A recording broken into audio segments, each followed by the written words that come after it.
Friends, स्वागत है आपका हमारे चैनल मेंटर्स मंडल पे। आज की इस वीडियो में मैं आपको पढ़ाने वाला हूँ ब्लड का पार्ट 2, जिसमें हम पढ़ेंगे, जैसे हमने पार्ट 1 में आपको बता दिया कि ब्लड कितने टाइप का होता है, प्लाज्मा के बारे में बताए थे, WBC RBC ये सब बता दिए थे। वहाँ हम RBC के बारे में कंप्लीट चर्चा कर चुके हैं। यहाँ हम बात कर लेंगे, आपको WBC के बारे में पढ़ाएंगे, प्लेटलेट्स के बारे में पढ़ाएंगे। उसके बाद से और भी ब्लड से रिलेटेड कुछ क्वेश्चंस होते हैं, जैसे ब्लड का क्लॉटिंग हो गया, एक कुछ डिजीज है वो भी हम देखेंगे। ठीक, तो हमने पहले ही लिख दिया कि वीडियो शॉर्ट बने और ज़्यादा कंटेंट कम समय में आप तक प्रोवाइड हो सके। तो पहला बात करें कि RBC तो संपन्न हो चुका था। WBC का अगर बात करें कि क्या इसका रोल है, तो देखिए दोस्त, WBC का नाम अगर आप देख रहे हैं तो नाम से ही क्लियर है, वाइट ब्लड कार्पल्स कहते हैं। ये कैसे होते हैं, तो वाइट कलर के होते हैं। देखिए वैसे ये तो रंगहीन होता है। रीज़न क्या है ना होने का, क्योंकि इनका कलर रेड नहीं होता है। इनका कलर क्या होता है, रेड नहीं होता है, क्योंकि इसमें कोई हीमोग्लोबिन नहीं पाया जाता है। RBC में क्या था, उसका कलर लाल होता था क्योंकि उसमें हीमोग्लोबिन पाया जाता था, लेकिन इसमें कोई वर्णक नहीं पाया जाता है, जिसकी वजह से कलर नहीं होता है। WBC होता है वाइट ब्लड सेल कहते हैं, वाइट तरह के दिखते हैं। ठीक, कलर मतलब रंग जो कहते हैं ना रंग बिरंगा, वैसे नहीं होता है। अच्छा, इनका काम क्या है, तो काम का बात करें तो देखिए, आप ऐसे सोचिए कि जब मेन इसको पता है, हमारे शरीर का सिपाही कहा जाता है, यानी ह्यूमन बॉडी का क्या कहा जाता है, सिपाही कहा जाता है। रीजन क्या है कि सिपाही का काम क्या है, रक्षा करना। तो ये भी क्या करता है, रोगों से हमारा रक्षा करता है, यानी बहुत सारे डिजीज से क्या करता है, ये लड़ता है, हमें प्रोटेक्ट करता है। इवन घाव भरने में भी क्या करता है, मदद करता है। आप देखेंगे कि कहीं अगर कट जाता है तो उसके बाद जैसे वो घाव सूखता है ना, वहाँ वाइट हो जाता है। रीजन क्या है कि वो वाइट क्यों हुआ है, क्योंकि वो आकर भरा है वाइट ब्लड सेल, जिसकी वजह से क्या होता है, पहले वाइट होता है, फिर कुछ दिन बाद अपने रियल कलर पे होता है। संख्या का बात करें तो 6 से 10 हज़ार के आसपास होता है नॉर्मल आदमी में। तो हमने यहाँ पहले ही लिख दिया है। तो देखिए फटाफट बता देते हैं कि निर्माण कहाँ होता है, तो भाई वैसे ही अस्थि मज्जा में होता है, बोन मैरो में होता है, आपको याद रखना है। लेकिन ये भी याद रखना है कि थाइमस ग्रंथि और लसिका में भी थोड़ा सा होता है, कम होता है, लेकिन मैक्सिमम कहाँ होता है, बोन मैरो में। बोन मैरो बता चुके, तो हड्डियों के बीच खाली संरचना होती है जालीनुमा, उनको हम क्या कहते हैं, बोन मैरो कहते हैं। अच्छा, ये भी आप याद रखिएगा कि थाइमस ग्रंथि में ना WBC का ट्रेनिंग सेंटर है, यानी WBC जो उसको ट्रेन करता है कैसे लड़ना है, क्या नहीं करना है, तो थाइमस ग्लैंड कहाँ होता है, हार्ट के पास होता है। इस ग्लैंड को ना हम कुछ समय बाद, जैसे बुढ़ापे में ये ग्लैंड क्या होता है, काम करना भी बंद कर देता है, आपको याद रखना है। ग्लैंड पढ़ाएगा तो इसे बता देंगे। अच्छा, जीवन काल 10 से 12 दिन होता है, यानी 10 से 12 दिन तक ये जीवित रह सकते हैं। इसमें केंद्रक होता है, सबसे इंपॉर्टेंट बात, न्यूक्लियस होता है, इसलिए इसको मारने की कोई जरूरत नहीं है। इस पे लाइसोसोम भी होता है, इसके क्या करते हैं, लाइसोसोम इसके सेल पे डालते हैं, खुद ब खुद क्या होता है, डिस्ट्रॉय हो जाता है। संख्या आपका 6 से 10 हज़ार होता है। आकार का बात करें, सबसे इंपॉर्टेंट, जब बताया था RBC का आकार क्या होता है, आपका उभयतल होता है, चपटा होता है, गोल होता है, लेकिन इसका कोई आकार नहीं होता, इसलिए बोलते हैं अनिश्चित आकार होता है, या उसको अमीबाकार भी बोला जाता है, क्योंकि अमीबा का भी आकार नहीं होता है। क्यों, क्योंकि उसमें सेल वाल नहीं पाया जाता है। खैर वो तो अलग की टॉपिक है। वर्णक नहीं होता है। शरीर काम क्या है, तो शरीर का रोगों से रक्षा करना और घाव भरना होता है। शरीर का सिपाही कहते हैं। WBC का ट्रेनिंग सेंटर थाइमस ग्रंथि को कहते हैं। हाँ, WBC का संख्या बढ़ना क्या कहते हैं, देखिए जब हमारे शरीर में WBC का संख्या इंक्रीज करता है ना, तो उसको कहा जाता है ल्यूकेमिया, और ये ब्लड कैंसर है, यानी ब्लड कैंसर में यही होता है। इसी को हम क्या कहते हैं, ब्लड कैंसर भी कह सकते हैं। क्या, ब्लड कैंसर। इसमें क्या होता है, WBC की संख्या क्या होगा, इंक्रीज हो जाएगा, तो ल्यूकेमिया कहेंगे। और कम होगा तो ल्यूकोपिनिया कहते हैं। क्या कहते हैं, ल्यूकोपिनिया। अगर WBC की संख्या घटेगा तब ल्यूकोपिनिया, बढ़ेगा तो आपका ल्यूकेमिया। अच्छा, अब हम बात कर ले टाइप ऑफ WBC। तो आपका एक होता है वेसोफिल होता है, आपका यूनोसोफिल होता है, और फिर बात करें एक आपका न्यूट्रोफिल होता है। ये तीन इधर हो गया, न्यूट्रोफिल, वेसोफिल, इओसिनोफिल, तीन हो गया। अब इन तीनों का काम अलग अलग होता है। जैसे कोई क्या करता है, आपका इन्फेक्शन से लड़ता है, कोई अलग अलग चीज़ का काम है, लेकिन मैंने याद रखना ये सब WBC के प्रकार है। अगर आपसे पूछ दे कि कौन WBC का प्रकार नहीं है, वैसे देखिए इनको हम कहते हैं, मतलब ये आते हैं कणिका वाले में और ये आते हैं अकणिका वाले में। वो आपको नहीं पूछेगा, उतना डेप्थ नहीं जाना है, क्योंकि सिलेबस के अनुसार ही पढ़ना है ना इसको। मतलब आपको याद रखिए, कणिका में होते हैं, वो अकणिका में होते हैं। अच्छा, लिम्फोसाइट मोनोसाइट का बात कर लें। इसमें आपको याद रखना है कि लिम्फोसाइट और मोनोसाइट से क्वेश्चन पूछता है, लेकिन इसका अलग अलग क्वेश्चन नहीं पूछेगा, सबका अलग अलग काम होता है।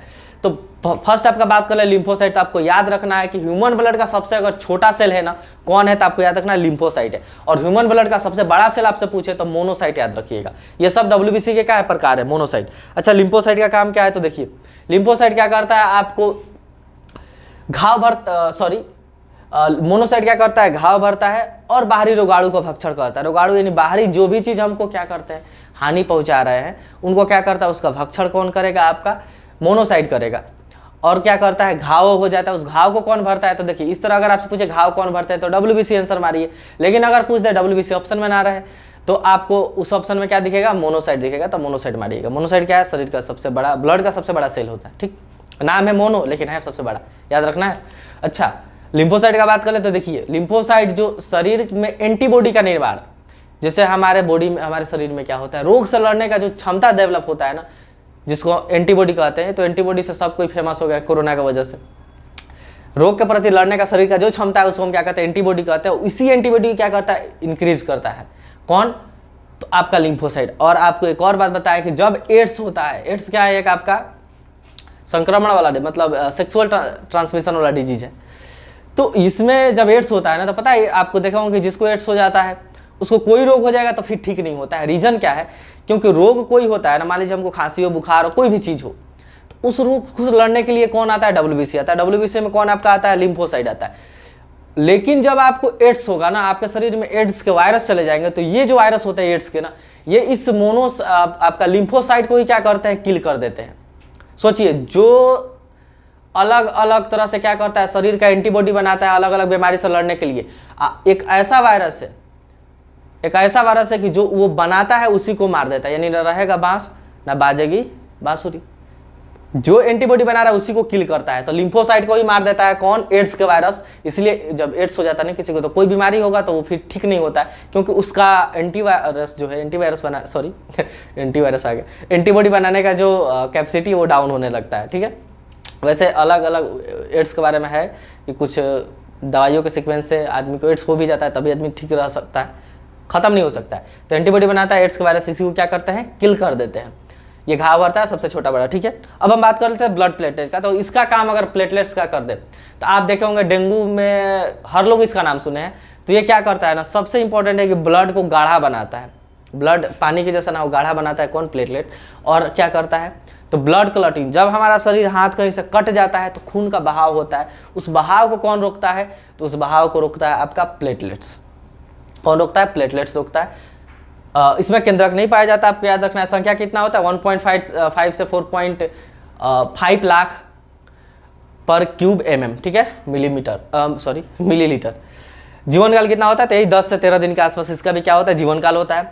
कार्य ब्लड को थक्का बनाना, गाढ़ा बनाना। डेंगू में इसी की संख्या घट जाती है। देखिए जब डेंगू होता है ना हमें, तो इसी की संख्या शरीर में क्या होने लगती है, घटी। रीजन क्या है ना, कि जब डेंगू हो जाता है ना, तो इनको मतलब ये 10 से 13 दिन में मरते हैं ना, इस तरह नॉर्मल 2 से 3 दिन में ही मरने लगेंगे। तो जब जल्दी मरेंगे तो संख्या क्या होगा, कम होगा। और संख्या कम होता है तो शरीर ब्लड क्या होता है, पतला होगा। पतला होगा तो अच्छा से पंप नहीं करेगा, बहुत जगह इसका ट्रांसपोर्टेशन नहीं हो पाएगा, तो हर चीज़ की क्या होने लगती है, कमी होने लगती है, दर्द जैसा होगा। वैसे डेंगू का बचने का, प्लेटलेट्स बढ़ाने का उपाय क्या है, कि आपके गिलोय हो गया, गिलोय घटने नहीं देता है। बढ़ाएगा कौन, बकरी का दूध हो गया, पपीता हो गया, आपका कीवी हो गया, ये सब क्या करते हैं, बढ़ाते हैं। खास करके देखिए बढ़ाने में और भी मददगार है विटामिन B12, फॉलिक एसिड, ये भी क्या करते हैं, बढ़ाते हैं, ठीक है। ये अलग चीज़ है। प्लेटलेट शरीर में अगर ये सब आप ले रहे हैं तो शरीर में प्लेटलेट्स बना रहेगा। शरीर में प्लेटलेट्स बना रहेगा ना, तो देखिए शरीर इससे क्या रहता है, आदमी चुस्त तंदुरुस्त रहता है, यानी एकदम हरा भरा मन रहेगा, ठीक है। हरा भरा मन नहीं है तो समझिए कि शरीर में किसका कमी हो गया, प्लेटलेट का हो गया। और काम करते वक्त थक जा रहे हैं तो शरीर, समझिए कि शरीर में किसका कमी हो गया, RBC का कमी हो गया है। तो RBC का दूर करना है तो क्या लेना पड़ेगा, आयरन। आयरन किस में, आयरन में हो गया, आपका अनार में हो गया, सेब में हो गया, फिर से पालक में हो गया, आयरन उसमें होता है। और प्लेटलेट्स बढ़ाना है तो यही कीवी, फल फ्रूट हो गए, और या फॉलिक एसिड, विटामिन B12 जिसमें होता है, रेड मीट में होता है, वो सब आप खा सकते हैं, जिससे क्या रहेगा, आदमी चुस्त तंदुरुस्त रहेगा, ठीक है। ये दोनों चीज़ शरीर में सही होना चाहिए स्टडी करने के लिए, प्लेटलेट्स की संख्या और इसकी, क्योंकि ये रहेगा तभी आपका अच्छा से फंक्शन वर्क कर पाएगा। इतना चीज़ उम्मीद करता है आपको समझ में आया होगा। अब कुछ और चीज़ें बाकी है जिसको हम बताते हैं, ठीक। पहले बता देते हैं ब्लड क्लॉटिंग के बारे में। अरे यार आप स्क्रीनशॉट ले लिए होंगे, हम हटा ही नहीं, ध्यान से हट गया। देखिए अब हम आपको बताते हैं कि ब्लड क्लॉटिंग जो होता है, कुछ स्टेप है। देखिए अगर हम बताएं ना, ब्लड क्लॉटिंग का मतलब समझे, ये मार कर रहा मेरा सूख जाता है। रक्त का थक्का बनाने में कौन कौन मदद है। देखिए थक्का जो बनता है ना रक्त का, ऐसा नहीं कि आपको बताया था कि प्रोथ्रोम्बिन और फाइब्रोनोजेन बनाते हैं, लेकिन 3-4 स्टेप में होता है। वो स्टेप से आपसे कभी नहीं पूछता है सवाल, जो चीज़ पूछता है वो हम लिख रहे हैं, ठीक। देखिए क्या क्या आपको याद रखना है इसमें। ब्लड क्लॉटिंग में कौन कौन मदद करते हैं। अगर आपसे पूछा कि ब्लड क्लॉटिंग में कौन विटामिन मदद करता है, तो विटामिन के क्या करता है, मदद करता है। नहीं, विटामिन जिसमें विटामिन के का क्या होगा, कमी होगा तो कट जाएगा हाथ, तो फिर ब्लड क्या होगा, रुकेगा नहीं। अगर आपको कोई पूछे कि कौन सा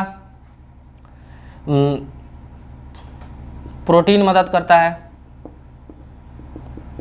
ठीक, कौन से प्रोटीन मदद करते हैं, तो आपको याद रखना है प्रोथ्रोम्बिन और फाइब्रोनोजेन।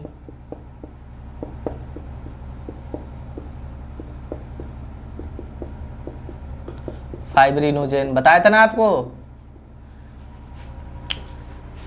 अगर आपसे पूछे, एक मिनट,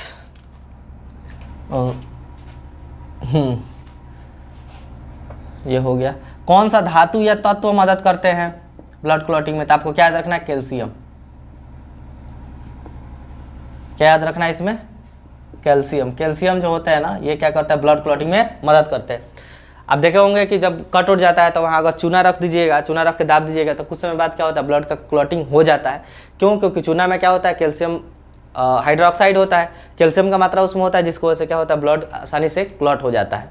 ठीक, तो ब्लड क्लॉटिंग में अगर धातु या तत्व आपसे पूछे तो आप क्या मारिए, कैल्शियम। ठीक, विटामिन, प्रोटीन हो गया आपका, धातु हो गया, और एक होता है आपको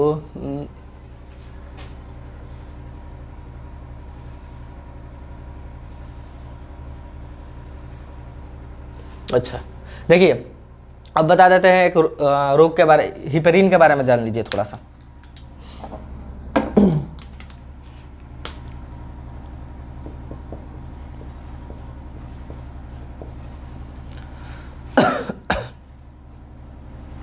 हिपेरिन क्या होता है, देखिए शरीर के अंदर ब्लड का क्लॉट ना हो, इसके लिए क्या होता है, हमारे ये हिपेरिन निकलता है लीवर से। किससे निकलता है, आपको याद रखना, ये लीवर से निकलता है। ये क्या करता है, तो ये ब्लड क्लॉट को रोकता है। ब्लड क्लॉट होने से क्या करता है, क्लॉटिंग को रुकता है। कहाँ, शरीर में। शरीर में ब्लड का क्लॉट ना हो, शरीर के अंदर ना जमे, तो हिपेरिन ब्लड लीवर से निकलता रहता है, जो क्या करता है, ब्लड को शरीर के अंदर जमने से क्या करता है, रुकता है। ठीक, अगर, और ये निर्माण कहाँ होता है, लीवर में होता है। ध्यान रखना है आपको कि ये हिपेरिन जब वायु के संपर्क में आता है ना, तो ये डेड हो जाता है या डीएक्टिवेट हो जाता है। कब, जब ये हवा के संपर्क में आएगा तब डीएक्टिवेट हो जाएगा। तो जैसे ही कटता है ना, तो उसके बाद से क्या होता है, उसमें हवा लगता है। हवा लगता है तो वहाँ के हिपेरिन मर जाता है। तो हिपेरिन मर जाएगा तो वो क्लॉट, अब क्योंकि वो जब तक रहेगा तब तक ब्लड क्लॉट नहीं होगा, तो हिपेरिन क्या होता है, डेड हो जाता है, जिसकी वजह से आसानी से ब्लड क्लॉट हो जाता है, जम जाता है, ब्लड बहता नहीं है। सुई देते समय देखे होंगे, इंजेक्शन देते समय क्या किया जाता है, हवा निकाला जाता है। कुछ दवा भी उस समय क्या होता है, गिर जाता है, ऐसे करके कुछ दवा भी गिराया जाता है। रीज़न क्या है कि अगर वो हवा चला जाएगा अंदर ना, एयर तो अंदर जाएगा नस में, तो क्या होगा, जैसे वायु का संपर्क होगा, अंदर क्या है, हिपेरिन है, तो क्या होगा, ब्लड का क्लॉट होना शुरू होगा नस में। तो उसके बहुत ही तेज क्या होगी, दर्द होगी। तो शरीर के अंदर ब्लड का क्लॉट ना हो, बहुत तेज दर्द ना हो, जिसकी वजह से क्या किया जाता है, सुई देखते समय उसका हवा निकाल दिया जाता है। क्या करता है हिपेरिन, याद रखना, ब्लड क्लॉट होने से रुकता है। तो इसको पता है क्या कहते हैं, प्रतिस्कंदन कहते हैं। यानी जो स्कंदन ना कराया, स्कंदन मतलब होता है ब्लड का क्लॉट कराना। ठीक है, तो आपसे पूछा विटामिन में कौन, के, प्रोटीन में कौन, प्रोथ्रोम्बिन और फाइब्रोनोजेन, ये रुकता है। धातु में कौन, कैल्शियम। अच्छा, आपसे पूछा कि रुधिराणु में कौन, तो प्लेटलेट्स। ये तो आपको याद रखना है ना, क्योंकि प्लेटलेट्स करता है इसमें। रुधिराणु पूछा तो प्लेटलेट आंसर हो जाएगा। प्लेटलेट्स क्या, जब रुधिराणु कहेगा ना, रुधिराणु यानी ब्लड के अंदर का कोई कार्पसल्स, तो वो कौन है, प्लेटलेट्स है। विटामिन ये और ये। अब हम बताते हैं आपको हीमोफीलिया। देखिए ये भी थोड़ा सा पता होना चाहिए।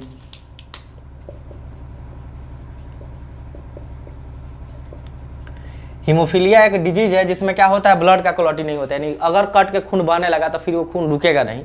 ये सबसे पहले इंग्लैंड के एक महारानी थी, उनमें हुआ था, एलिजाबेथ में। और ये क्या है आपका, जेनेटिक रोग है, यानी पीढ़ी दर पीढ़ी चढ़ने वाला रोग है। तो वो मतलब इसी को रॉयल डिजीज भी कहते हैं। बड़े लोग जो हैं उन्हीं में ये पाया जाता है। क्या होगा, एक बार शरीर कट गया तो फिर खून रुकेगा ही नहीं, बह जाएगा। रुकने का कोई उपाय नहीं है, क्योंकि हीमोफीलिया में ही है। कैसा है, आनुवांशिक है। ठीक, किस में पाया गया था, तो पहले इंग्लैंड की महारानी थी एलिजाबेथ, उसी में पाया गया था। अब एक चीज़ और आपको याद रखना है, देखिए क्या, आरबीसी डब्ल्यूबीसी का अब से अगर रेशियो पूछे, आरबीसी डब्ल्यूबीसी और प्लेटलेट्स का रेशियो, तो आपको याद रखना ये रेशियो होता है बहुत बार पूछता भी है। 6:1:40। देखिए आरबीसी डब्ल्यूबीसी का अगर रेशियो पूछे तो 6:1, और प्लेटलेट्स का सांस पूछे तो 6:1:40 के अनुपात में होता है। क्या आरबीसी और डब्ल्यूबीसी और प्लेटलेट्स का क्या रेशियो। तो इतना बात आपको पता होना चाहिए इसमें। उम्मीद करता है आपको समझ में आया होगा। समझ में आया तो लाइक और शेयर कीजिए, नया है तो चैनल को सब्सक्राइब जरूर कीजिएगा।